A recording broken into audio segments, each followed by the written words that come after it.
तस्मादसक्तः सततं कार्यं कर्म समाचर असक्तो ह्याचरन् कर्म परमाप्नोति पुरुषः। इस स्थिति को प्राप्त करने के लिए तू अनासक्त हुआ। निरंतर कार्यम कर्म, जो करने योग्य कर्म है उस कर्म को अच्छी प्रकार कर, क्योंकि अनासक्त पुरुष कर्म के आचरण से परमात्मा को प्राप्त होता है। नियत कर्म कार्यम कर्म एक ही है। कर्म की प्रेरणा देते हुए वे कहते हैं,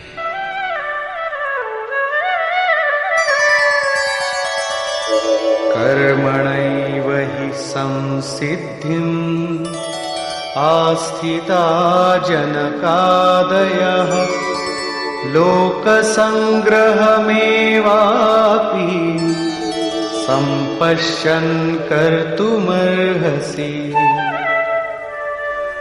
जनक माने राजा जनक नहीं, जनक जन्मदाता को कहते हैं।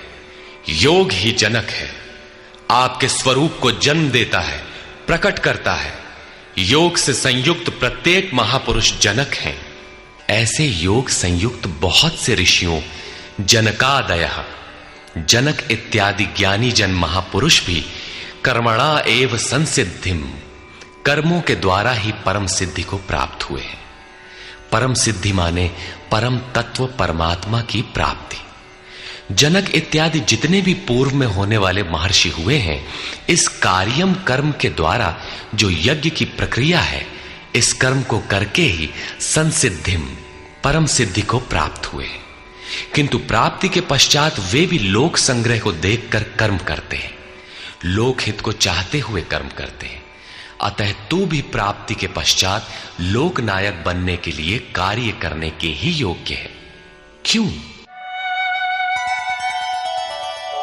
यद्यदाचरति श्रेष्ठः तत्तदेवेतरो जनः स यत्प्रमाणं कुरुते लोकस्तदनुवर्तते। श्रेष्ठ पुरुष जो जो आचरण करता है, अन्य पुरुष भी उसके अनुसार ही करते हैं।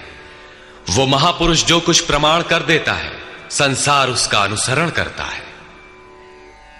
पहले श्री कृष्ण ने स्वरूप में स्थित आत्मतृप्त महापुरुष की रहनी पर प्रकाश डाला कि उसके लिए कर्म किए जाने से न कोई लाभ और न छोड़ने से कोई हानि।